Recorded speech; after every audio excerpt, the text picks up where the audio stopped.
Bueno, eh, dado que hubo una movilización y no llegaron estudiantes a la sala, voy a hacer una cápsula corta sobre el resto de los contenidos para hoy.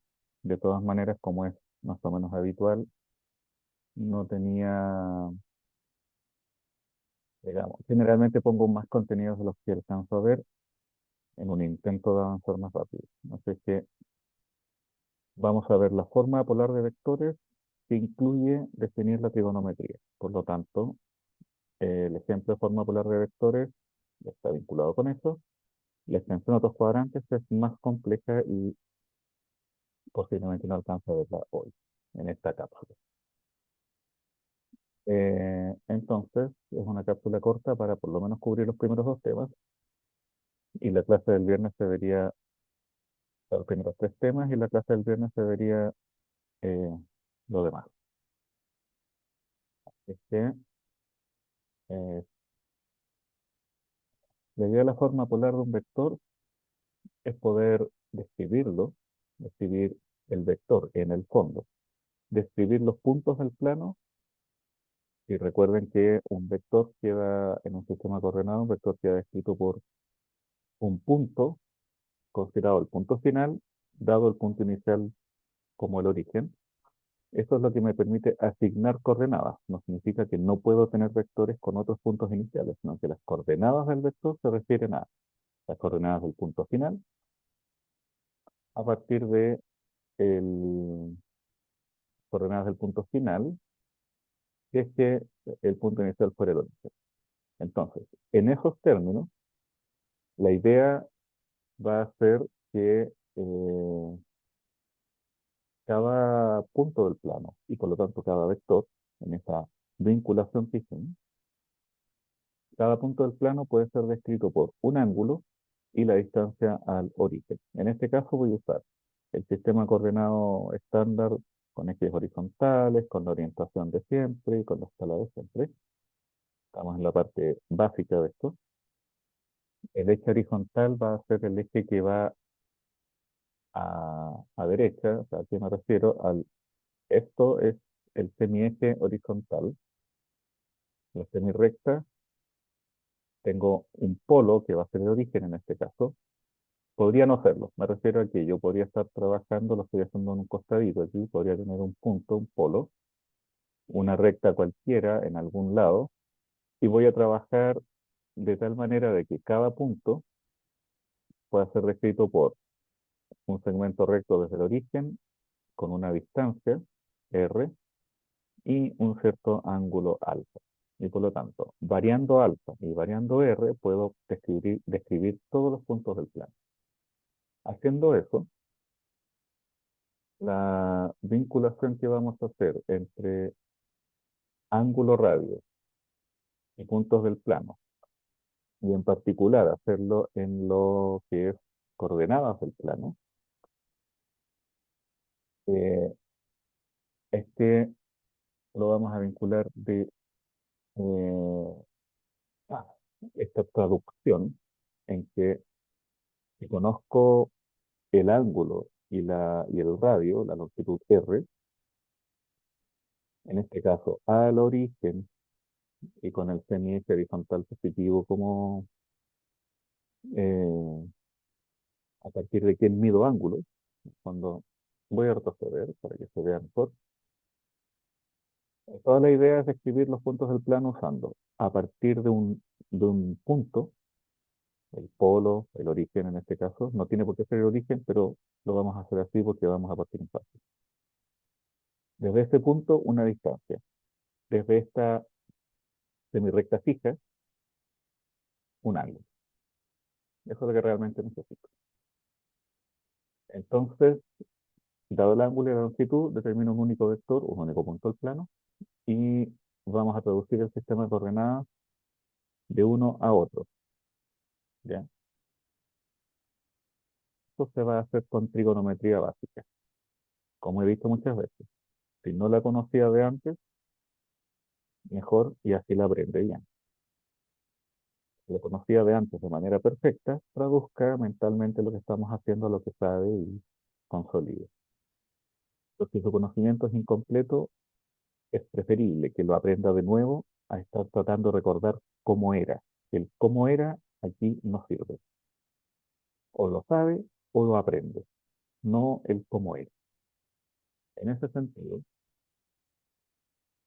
vamos a considerar que vamos a medir ángulos en el sistema sexagesimal con múltiplos de 60 y es babilónico por razones que eran más fáciles de contarles en clase, pero que viene de esa cultura o de ese entorno cultural que era Babilonia, Mesopotamia y demás. El giro completo se divide en 360 grados iguales entre sí. O sea, esto es lo que necesito que se entienda, especialmente para la gente que no ha visto eh, trigonometría. Lo que pasa es lo siguiente. ¿Qué es un ángulo? La forma clásica es decir que un ángulo eh, es- son dos rectas que confluyen en un punto, o semirrectas que confluyen en un punto. Eso no dice lo que es un ángulo. Eso es una definición que me permite abordar el ángulo si tengo como elemento previo las rectas. ¿Qué es realmente un ángulo? Un ángulo realmente es una porción de giro. Es una porción de giro. Es decir, si yo tengo un giro completo, disculpen la mala escala, pero estoy con un mouse. Si tengo un giro completo,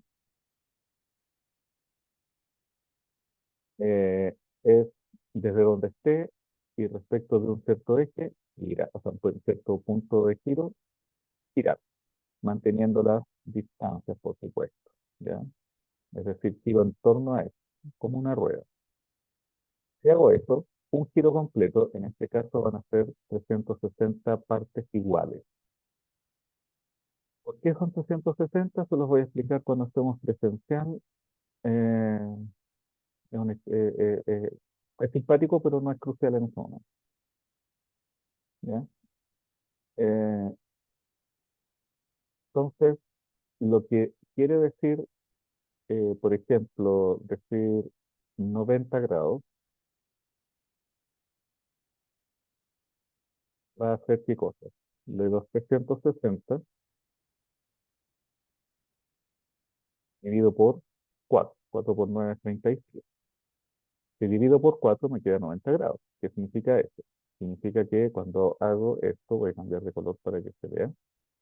Cuando hago esto tengo un punto y estoy girando alrededor, del giro completo, lo que voy a hacer es considerar cuatro partes iguales, estoy tratando de dibujar con el mouse, eh, divido en cuatro partes iguales y por lo tanto, lo que voy a tener es que si partí de aquí y este es el punto en torno al cual giro, voy a estar girando la cuarta parte y que de paso se llama un ángulo recto. Si fueran 60 grados, si fueran 120 grados, si fueran los grados que sean, lo comparo con el giro completo porque en el fondo en este caso, es un cuarto, más allá de un cuarto de esta medida, es un cuarto de giro.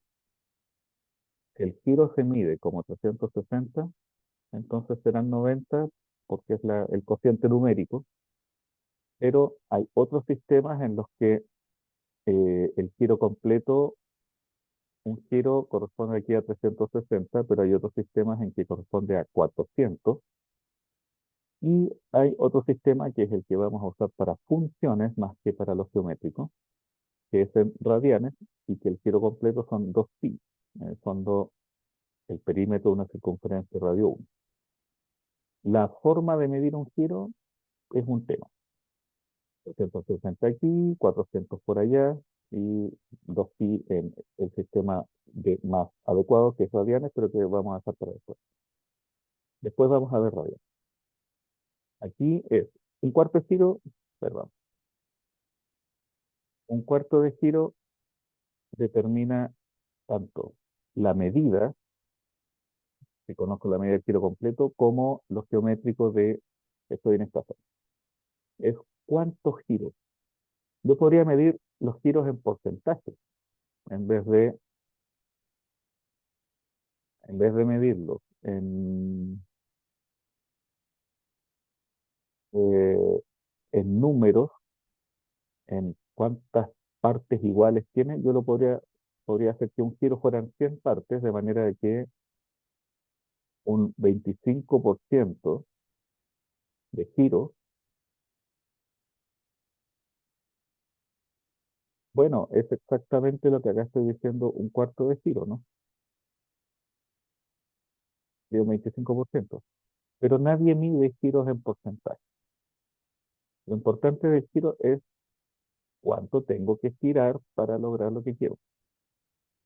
Hay un montón de cosas en esto que serían más fáciles en pizarra, pero que lo vamos a ver mañana. Por ahora vayan quedándose con esta idea de que un giro lo voy a dividir en porcentaje, en partes, en lo que sea. Y según la medida, en este caso 360 grados, iguales, podría haber sido otra medida, pero vamos a usar esa porque es la más intuitiva para lo que hemos aprendido a lo largo de los años. Es intuitiva, nada más que eso. Es lo que permite darle una medida al giro. O sea, aquí los 90 grados es un 25% de un giro, es un 4, ¿ya? Pero no estoy pidiendo que hagan el porcentaje, lo que estoy diciendo es que voy a borrar los dibujos. Ustedes pueden pausar para ver los dibujos, pero ahora voy a borrar. Em, Voy a hacer la trigonometría básica primero, con este sistema de medida de ángulos, en un triángulo rectángulo, de este modo. Entonces, lo que, lo que tengo que indicar aquí necesariamente es que esto no se trata de que, no se trata de que me tengo que aprender cosas sueltas raras. O sea, sí, hay que aprenderse algunas cosas, por supuesto, pero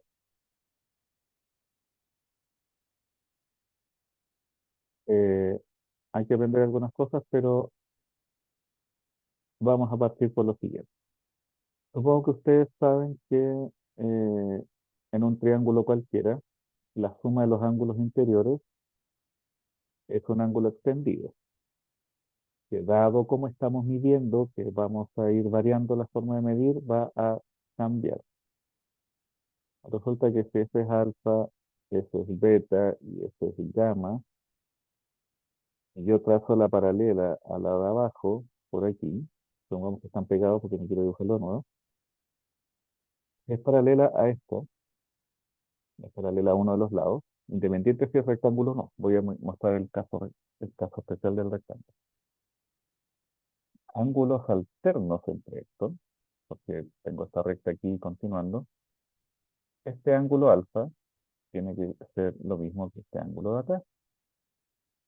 Este ángulo beta tiene que ser el mismo que el ángulo de acá, porque son el mismo tipo de inclinación tengo aquí y acá. El mismo tipo de inclinación tengo aquí y acá, porque estas dos son paralelas y estoy trazando una recta. Entonces, la medida de los tres ángulos es lo mismo que un ángulo extendido. ¿Y cuál es el ángulo extendido? Es medio giro.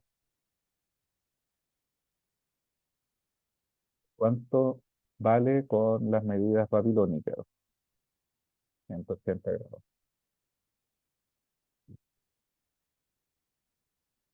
Ahora, en un triángulo que es rectángulo,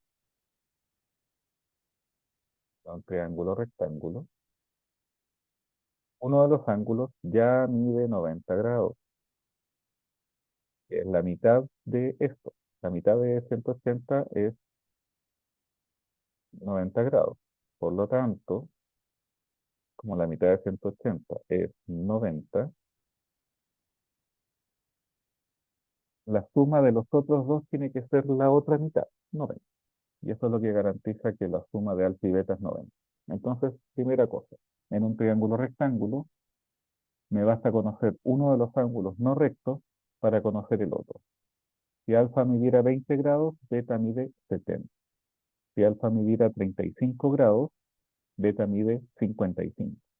Si alfa mide 40 grados, beta mide 50. Si alfa mide 45 grados, beta también mide 45 grados. Si alfa mide 10, beta mide 100. Advertencia rápida. Voy a borrar los dibujos, ustedes pausen, retrocedan el video cuando quieran. Advertencia inmediata. Estos dibujos, una vez que uno dibuja, ya queda atrapado un poco por la particularidad del dibujo. Y sin embargo, estos dibujos lo que quieren ser es un diagrama. Por lo tanto, yo puedo tener un triángulo rectángulo con un ángulo muy pequeñito. ¿Sí? Puedo tener un triángulo rectángulo con un ángulo muy grande. O sea, el otro va a ser pequeñito. Pero a lo que me refiero es que la particularidad de estos diagramas, este diagrama es un diagrama y no es un dibujo a escala. Eso es lo que quería estar en claro. Un diagrama. Ahora,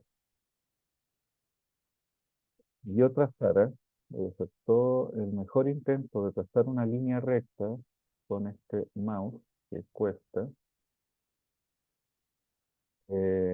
Tengo líneas rectas para usar. Solo tengo que trazarlas con cuidado.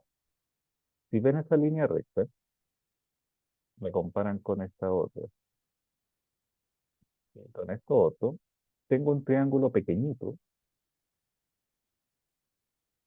tengo un triángulo pequeñito que tiene el mismo ángulo alfa, que también es recto, que es que estas líneas vertical y horizontal son paralelas a los catetos AC, BC.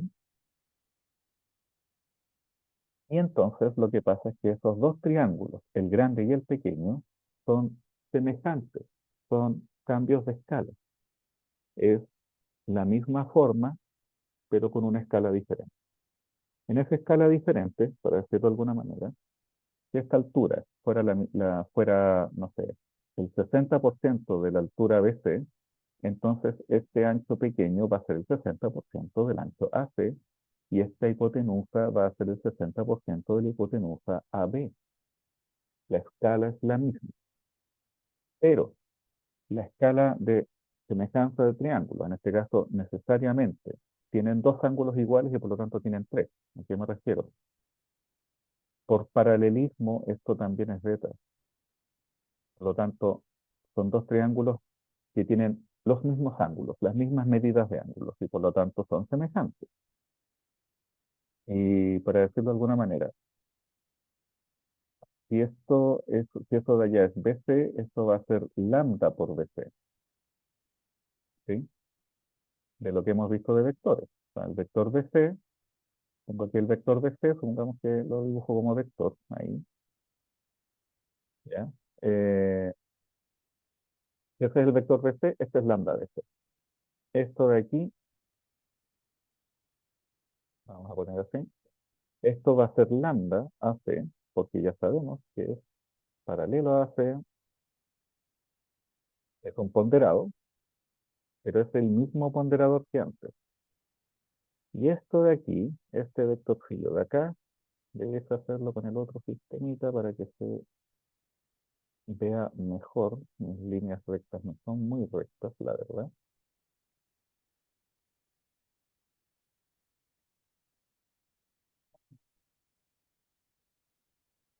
Ahí está uno, ahí está el otro, ahí está el otro. Entonces, le voy a cambiar el color al otro. Eh,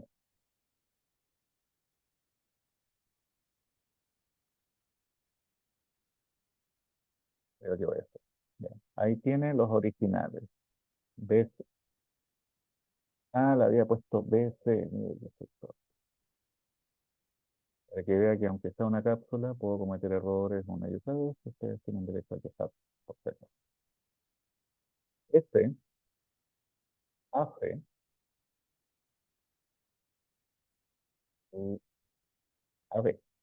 Entonces, aquí voy. Ahí están los originales, digamos. AB, BC, AC. Por lo tanto, em, lo que voy a poner acá son las versiones pequeñas, que las había puesto en azul.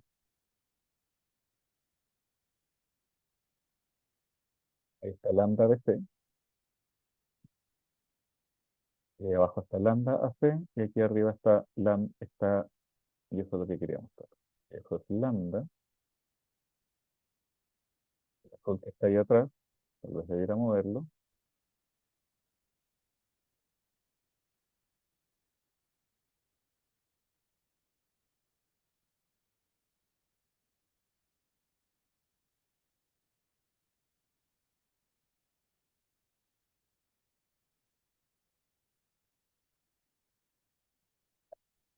Este de ahí es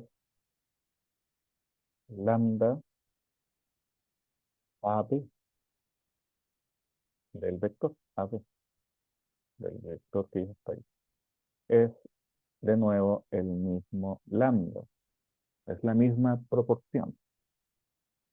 Lo que va a ocurrir es que no importa cuánto vale lambda, lo que importa es que es un triángulo rectángulo con un ángulo alfa, el otro ángulo es 90 grados menos alfa, el beta ya lo sabemos, y aquí no importa, fíjese lo que voy a escribir al lado, lo voy a poner en algún color visible, si esto estuviese ponderado por lambda, y esto también, cuando tomo las normas se cancelan. Todas estas, si está aquí multiplicado o ponderado por lambda, da lo mismo. Esto no cambia con la escala. O sea, estos cocientes no cambian con la escala. ¿Sí? No va a cambiar. No importa que estuviera ponderado por lambda, no va a cambiar el cociente dentro del mismo triángulo. Es decir, al hacer la división entre unos y otros, no va a haber realmente cambios en lo siguiente. Fíjese lo que es seno de alfa. Es tomar el cociente entre la vertical y la horizontal. ¿Sí?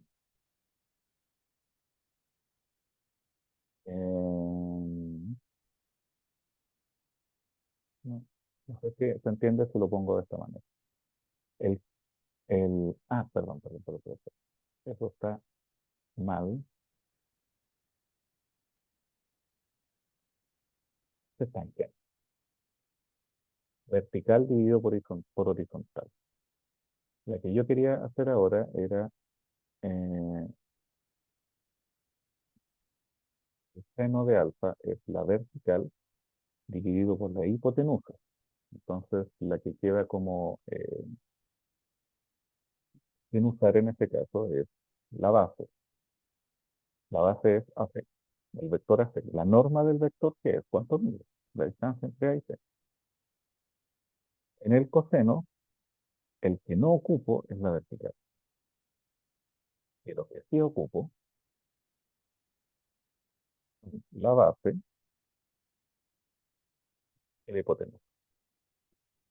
No sé si eso les ayuda un poco, pero estas medidas, dado que es un triángulo rectángulo, con un ángulo alto, da lo mismo a la escala, los cocientes entre esas medidas van a ser siempre lo mismo. Ahora bien, ¿a qué se refiere esto? Seno y coseno tienen una particularidad que es la que vamos a usar para los vectores.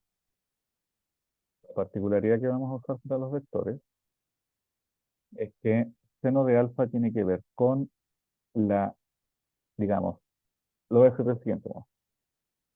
Si yo cambio el tamaño de la hipotenusa, eso obliga a cambiar el tamaño y la altura. Pero sustancialmente, desde la perspectiva de dónde me sitúo para mirar, me estoy situando para mirar desde este punto con este ángulo, ¿sí? Ahí está el alfa. Desde este punto con este ángulo. Ahí está el alfa. Lo mismo acá.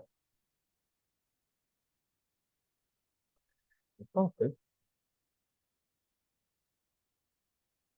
lo que hacen estas cosas, ¿sí?, es lo siguiente. Seno de alfa viene a ser la altura que puedo mirar, estos son triángulos rectángulos, como ya dije. La altura que puedo mirar al otro lado es como si yo me sentara a mirar la pared y viera la altura de la pared. Digamos que, o una ventana. Yo estoy mirando una ventana desde mi silla, entonces desde mi silla veo la ventana y veo cuánto tiene de altura. Lo que hago con la función seno, o el cociente, la razón trigonométrica seno, es establecer digamos, cuál es la proporción de esta altura, cuál es la proporción de esta altura respecto de esta hipotenusa. ¿Por qué respecto a la hipotenusa? Porque es la que voy a usar para la trigonometría. El coseno es cuál es la base, cuál es de la distancia que tengo hacia la ventana. ¿Sí? Esta distancia de aquí, cuál es la distancia que tengo hacia la ventana que estoy mirando y que mis ojos para ir de la parte de abajo de la ventana hasta la parte de arriba se mueven en un ángulo alfa y estoy perpendicular a la ventana. Estoy simplificando, ¿eh? Es más fácil hacerlo en presencial. Pero comparado con la hipotenusa. Al hacer la comparación con la hipotenusa, lo que va a pasar es que si yo digo cuánto mide la hipotenusa,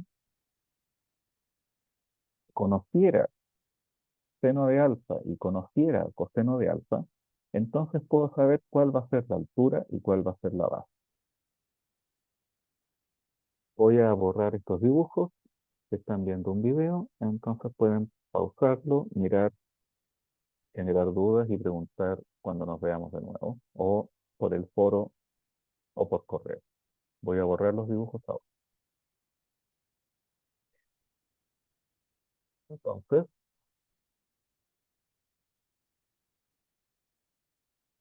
lo que va a pasar ahora es que tenía tengo estas razones trigonométricas, que son independientes de la escala y dependen solo del ángulo.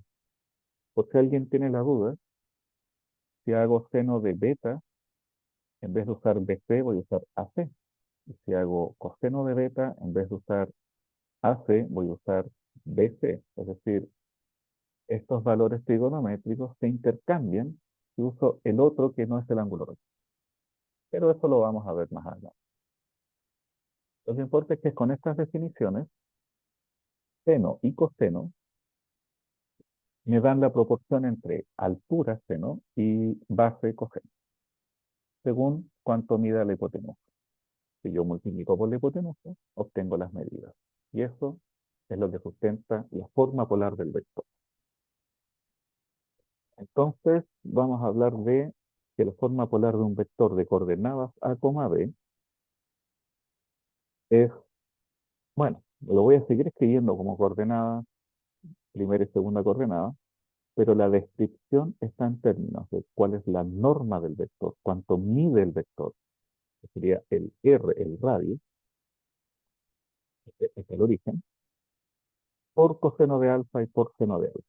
Como estoy en el primer cuadrante por ahora, en el primer cuadrante, entonces todas estas medidas son positivas, el A y el B, alfa está entre 0 y 90, lo cual significa que coseno alfa, seno alfa se pueden dibujar en un triángulo rectángulo.